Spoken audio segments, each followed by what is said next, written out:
आज हम कक्षा 12 के पाठ नंबर 1 न्याय की अवधारणा के बारे में पढ़ रहे थे। उसमें मध्यकालीन न्याय संबंधी विचारकों के बारे में पढ़ेंगे।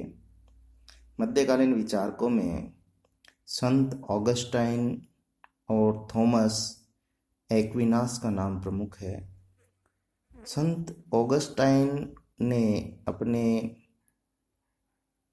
न्याय संबंधी विचार द सिटी ऑफ गॉड नामक पुस्तक में दिए हैं और इन्होंने ईश्वरीय राज्य के सिद्धांत को प्रतिपादित करने में न्याय को एक महत्वपूर्ण और अपरिहार्य तत्व माना है। अर्थात ईश्वरीय राज्य का महत्वपूर्ण जो तत्व है वो न्याय को इन्होंने माना है।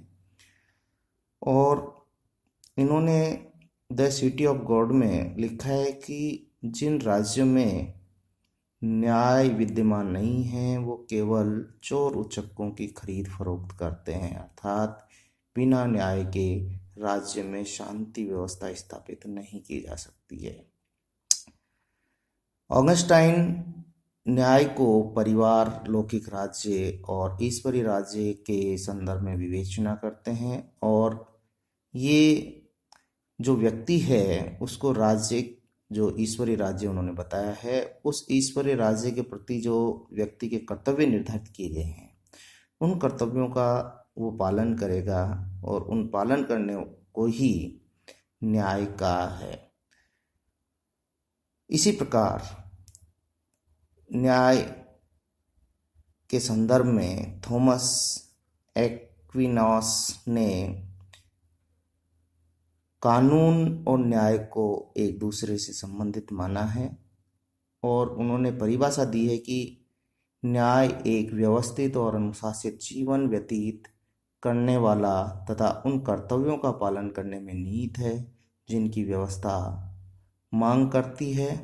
और थॉमस एक्विनास समानता को न्याय का मौलिक तत्व मानता है। अर्थात हम कह सकते हैं कि संत ऑगस्टाइन और थॉमस एक्विनास जो व्यवस्था है राज्य की, उस राज्य की व्यवस्था के प्रति व्यक्ति के कर्तव्य पालन को ही न्याय माना है और थॉमस एक्विनास ने समानता को न्याय का मौलिक तत्व माना है। थॉमस एक्विनास ने कर्तव्यों के पालन जो अनुशासित जीवन के लिए है उसका पालन करना ही न्याय कहा गया है।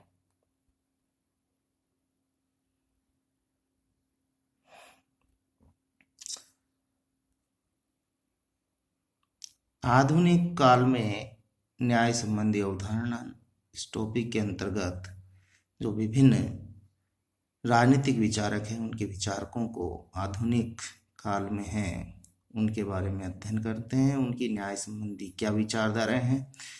आधुनिक राजनीतिक विचारकों में सबसे पहले हम देखते हैं डेविड ह्यूम 1711 से 1776। इन्होंने न्याय का अर्थ जो है वो जो नियम निर्धारित है राज्य के लिए, उन नियमों की पालना जो है उनको ही न्याय माना है। अर्थात ये जो नियम बनाए जाते हैं किसी भी राज्य में, जो नियम होते हैं ये नियम सर्वहित या सार्वजनिक उपयोगिता के आधार पर निर्मित किए जाते हैं और लोक कल्याणकारी राज्य में भी जो नियम बनाए जाते हैं वो सबके हित के लिए, सभी लोगों के आगे बढ़ाने के लिए, लोक कल्याण के लिए बनाए जाते हैं और इन नियमों का पालन ही डेविड ह्यूम ने न्याय माना है और उन्होंने सर्वहित या सार्वजनिक उपयोगिता को ही न्याय का एकमात्र स्रोत माना है। आधुनिक विचारकों में दूसरे विचारक हैं जेरेमी बेंथम, जिन्होंने उपयोगितावाद अवधारणा का उन्होंने न्याय के संबंध में विचार दिया है और चूंकि इन्होंने प्राकृतिक कानून को जो यथार्थ मूल्य है इनसे परे रखकर इन्होंने ये माना है कि जो मनुष्य प्रकृति या तर्क बुद्धि या अनुबंधन में इन नियमों का स्रोत ढूंढने से उन्होंने कोई लाभ नहीं माना। और उपयोगितावाद अर्थात सार्वजनिक वस्तु और सेवाओं का जो वितरण है वो उपयोगिता के आधार पर होना चाहिए। अर्थात इन्होंने अधिकतम लोगों का अधिकतम सुख के सिद्धांत पर न्याय का अवधारणा स्पष्ट की है। अर्थात सार्वजनिक सेवाओं और वस्तुओं का इस प्रकार से राज्य द्वारा वितरण किया जाए जिससे अधिक से अधिक लोगों को इन सेवाओं का लाभ प्राप्त हो सके और सबको अधिकतम सुख प्राप्त हो। जॉन स्टुअर्ट मिल ने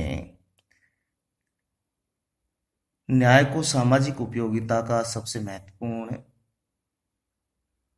तत्व माना है और उन्होंने बताया कि सभी मनुष्य अपने लिए सुरक्षा की कामना करते हैं और इस सुरक्षा की भावना के कारण ही वे नैतिक नियमों को स्वीकार कर लेते हैं और इन नैतिक नियमों को स्वीकार कर लेते हैं क्योंकि दूसरे भी वैसे ही सुरक्षा का अनुभव कर सकें। इसलिए इन्होंने जो न्याय नियम हैं इनकी उपयोगिता को ही न्याय का आधार माना है। तो आधुनिक काल में न्याय संबंधी विचारकों में डेविड ह्यूम ने जो नियम दिया वो सर्वहित या सार्वजनिक उपयोगिता का, जेरेमी बेंथम ने उपयोगितावाद और जॉन स्टुअर्ट मिल ने सार्वजनिक सुरक्षा। कुल मिलाकर हम सामाजिक कल्याण की भावना, प्राकृतिक जो नियम हैं उनके विपरीत हम वर्तमान में जो न्याय की जो व्यवस्था है वो सामाजिक, आर्थिक और राजनीतिक यथार्थ को सामने रखकर हम न्याय की संकल्पना को देख सकते हैं। जॉन रॉल्स के न्याय संबंधी विचार। जॉन रॉल्स ने न्याय संबंधी विचार अपनी पुस्तक ए थ्योरी ऑफ जस्टिस में दिए हैं और ये उस परंपरागत विचार से असंतुष्ट है जो सामाजिक संस्था को न्यायप्रद बनाने पर बल देती है और वे परंपरागत न्याय के जो प्रतिपादक हैं उनके द्वारा राजनीतिक और सामाजिक नीतियों को सही ठहराते हैं उससे भी वो असंतुष्ट हैं और ये अधिकतम लोगों के अधिकतम सुख के सिद्धांत और उपयोगितावाद के भी ये विरोध में हैं, उनसे असंतुष्ट हैं और त्रुटिपूर्ण ये इन अवधारणाओं को बताते हैं और ये बताते हैं कि इसमें बहुमत की अल्पमत पर तानाशाही स्थापित करता है। जॉन रॉल्स संवैधानिक लोकतंत्र में न्याय के दो मौलिक नैतिक सिद्धांत देते हैं। उनमें सबसे पहले वो अधिकतम लोगों को अधिकतम स्वतंत्रता की बात करते हैं, तो दूसरा वो सबके लिए कल्याण की व्यवस्था की बात करते हैं। पहले अधिकतम स्वतंत्रता की बात करते हैं तो अधिकतम स्वतंत्रता स्वयं स्वतंत्रता की सुरक्षा के लिए आवश्यक है और इस सिद्धांत के अंतर्गत प्रत्येक व्यक्ति को व्यापक स्वतंत्रता प्राप्त होती है जो उस जैसे अन्य व्यक्तियों को भी उपलब्ध है। कुल मिलाकर हम कहें कि समान स्वतंत्रता के लिए व्यक्ति को अधिकतम स्वतंत्रता प्राप्त होनी चाहिए। दूसरे जो सबके लिए कल्याणकारी व्यवस्था की बात करते हैं तो ये व्यक्ति और राज्य द्वारा ऐसी सामाजिक और आर्थिक व्यवस्था यानी स्थितियां स्थापित करनी चाहिए जो सबके लिए कल्याणकारी अर्थात लोक कल्याणकारी बात करते हैं। इन सबके लिए जो जॉन रॉल्स हैं वो एक अज्ञानता के प्रत्यय का सिद्धांत का प्रतिपादन करते हैं और इस अज्ञानता के प्रत्यय के सिद्धांत में वो कहते हैं कि नियमों का निर्माण जब राज्य करता है न्याय के नियमों का, उससे पूर्व का जो समय है उसमें मनुष्य एक अज्ञानता के पर्दे के पीछे है, अर्थात उसके सामने एक अज्ञानता के पर्दे के पीछे है कि उसे ये भान नहीं कि वो कहाँ जाएगा, अज्ञान है वो और वे अपनी मूल स्थिति में है। मूल स्थिति का तात्पर्य कि जहाँ सभी व्यक्ति अपनी योग्यताओं और क्षमताओं में समान है और इसमें सबको समान स्वतंत्रता है और अवसरों की भी समता है कि जो जिस प्रकार जिस रास्ते पर जाना चाहे उसी पर वो जा सकता है। जैसे किसी पर्दे के पीछे अपन मान लेते हैं 5 व्यक्ति हैं। एक डॉक्टर बनना चाहता है, दूसरा इंजीनियर, तीसरा शिक्षक, चौथा मजदूर, पांचवा बिल्डर बनना चाहता है। तो उन सबको सबसे पहले पर्दे के पीछे माने तो वो सब अपनी योग्यता और क्षमताओं के अनुसार समान हैं और वो पूर्ण स्वतंत्र हैं और उनको सबको समान स्वतंत्रता है कि जो जहाँ जाना चाहता है वहाँ चला जाए, और पर्दे के बाद में वो अपनी योग्यताओं और क्षमताओं का उपयोग करते हुए वो अपने अपने लक्ष्य की ओर जा सकते हैं। अर्थात जीवन की जो आवश्यकताओं से जुड़ी वस्तु हैं उनका बिना किसी भेदभाव के, यानी सबको समान रूप से बिना किसी भेदभाव के आगे बढ़ने का अवसर दिया जाना चाहिए। और इस नियम से तभी अलग हो सकता है जब इससे हीनतम को अधिकतम लाभ मिले, यानी जो सबसे नीचे है उसको सबसे ज्यादा लाभ मिले। जो जिस प्रकार से बीपीएल अंत्योदय योजनाएं हैं उनमें सबको अधिकतम लाभ की बात करते हैं। अब हम बात करते हैं भारतीय चिंतन में न्याय। जैसा कि हम पूर्व में भी बात कर चुके हैं कि भारतीय चिंतन में न्याय को धर्म से जोड़ा गया है और स्वधर्म का पालन ही न्याय है और कर्तव्य पालन ही न्याय है। और इसमें राजनीतिक और सामाजिक चिंतन में धर्म की धारणा और प्लेटो का न्याय का जो सिद्धांत है वो एक तरह से समरूप है। और जो व्यक्ति को समाज में उसका जो नियत स्थान है, उसका जो क्या स्थिति है समाज में, सबको अपनी अपनी स्थिति के अनुसार अपने अपने कर्तव्यों का पालन करना चाहिए और उनके कर्तव्यों का बोध कराने को ही न्याय माना है। भारतीय चिंतकों में मनु, कौटिल्य, बृहस्पति, शुक्र, भारद्वाज, विदुर व सोमदेव का नाम प्रमुख रूप से लिया जाता है। और जहाँ प्लेटो ने न्याय को नैतिक रूप प्रदान किया था, वहाँ भारतीय चिंतकों ने न्याय को कानूनी रूप के रूप में माना गया है।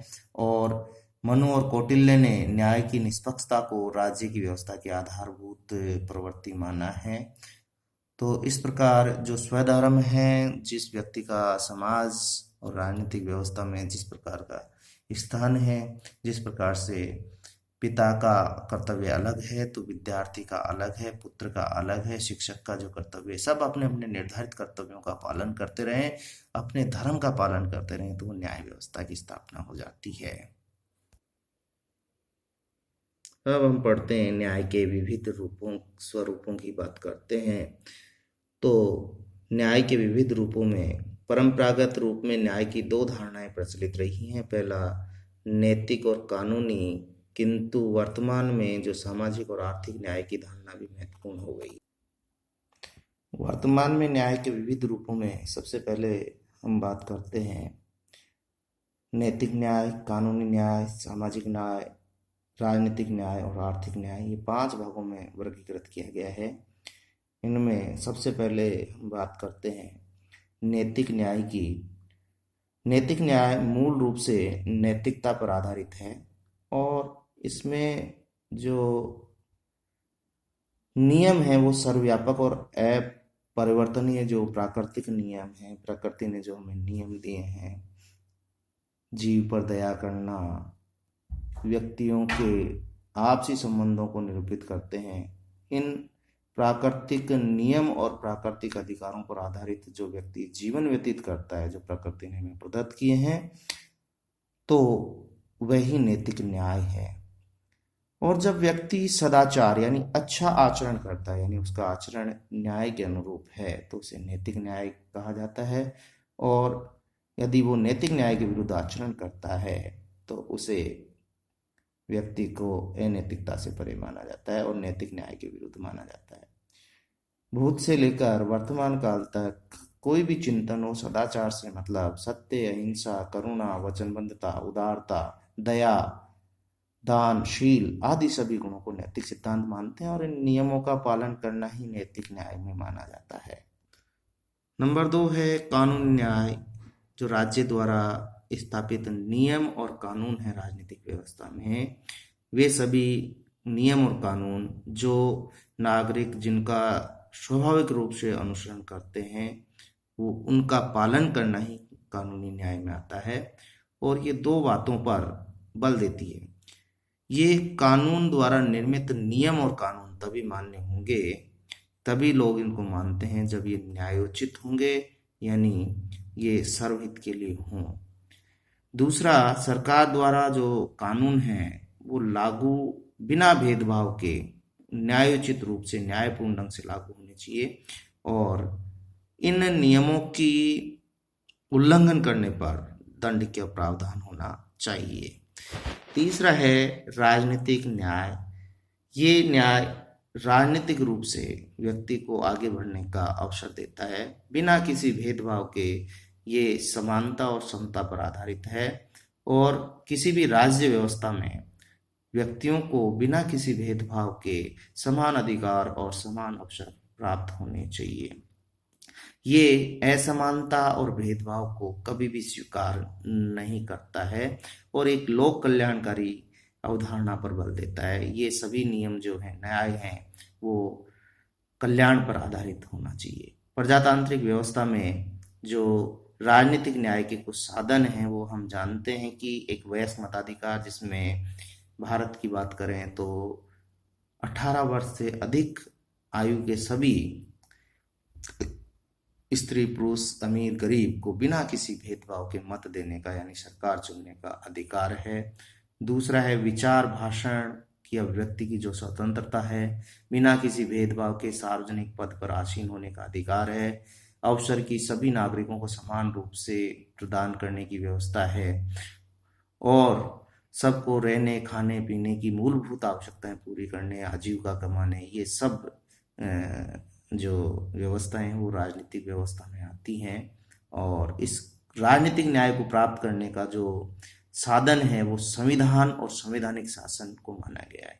अगर जो राज्य व्यवस्था है वो संविधान और संवैधानिक आधार पर नहीं चलती है और स्वेच्छाचारी शासन या तानाशाही लागू होता है, तो वह न्याय की उम्मीद नहीं की जा सकती है।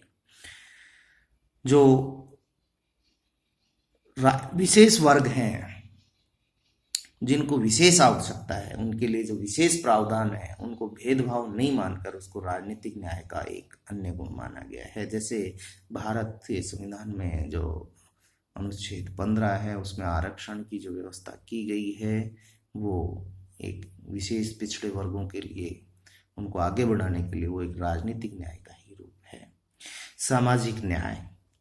सामाजिक न्याय का तात्पर्य है कि समाज की एक ऐसी व्यवस्था हो जिसमें बिना किसी भेदभाव के सबको समान अवसर प्राप्त हों, और अच्छे जीवन के लिए जो आवश्यक परिस्थितियां हैं वो प्राप्त हों।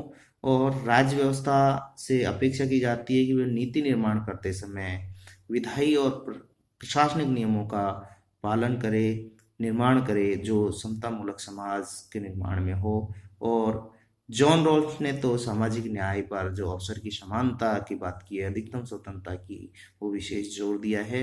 सामाजिक अभाव में समानता और स्वतंत्रता जैसे मूल्य हैं वो गौण हो जाते हैं, इनका कोई औचित्य नहीं रह जाता है। समाज में बिना किसी भेदभाव, ये भेदभाव धर्म, जाति, लिंग, नस्ल के आधार पर नहीं होना चाहिए। पांचवा और अंतिम जो रूप है न्याय का वो है आर्थिक न्याय। इसमें आर्थिक समानता की बात की गई है। ये अमीरी और गरीबी को कम करने पर बल देता है, और इसमें जो आर्थिक संसाधन हैं उनका वितरण राज्य व्यवस्था को इस प्रकार करना चाहिए कि व्यक्ति की आर्थिक स्थिति का ध्यान रखना चाहिए। आर्थिक न्याय धन संपत्ति के आधार पर व्यक्तियों के बीच पाई जाने वाली जो असमानता है उसकी निंदा करता है, और अमीरी गरीबी के बीच की खाई को कम करने पर बल देता है। आर्थिक विषमता को दूर करने के लिए और आर्थिक न्याय के लक्ष्य की प्राप्ति के लिए जो व्यक्तिगत संपत्ति है उसको सीमित करने का अधिकार की बात करता है, कि जो व्यक्ति है उसके पास जो स्वयं की संपत्ति है उसको सीमित मात्रा में रखा जाए, असीमित मात्रा में नहीं रखा जाए। और समाजवादी सुधारक भी आर्थिक विषमता और गरीबी और अमीरी की जो खाई है उसको संघर्ष का कारण मानते हैं, और वर्ग संघर्ष की स्थिति उत्पन्न होने जाती है। और इसी आधार पर कार्ल मार्क्स ने भी जो गरीबों के लिए शोषण और शोषित वर्ग की स्थापना और उनको समतामूलक लाने के लिए कई प्रयास किए थे।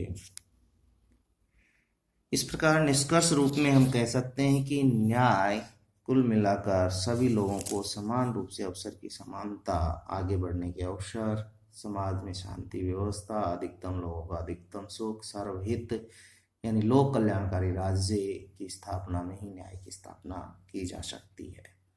धन्यवाद।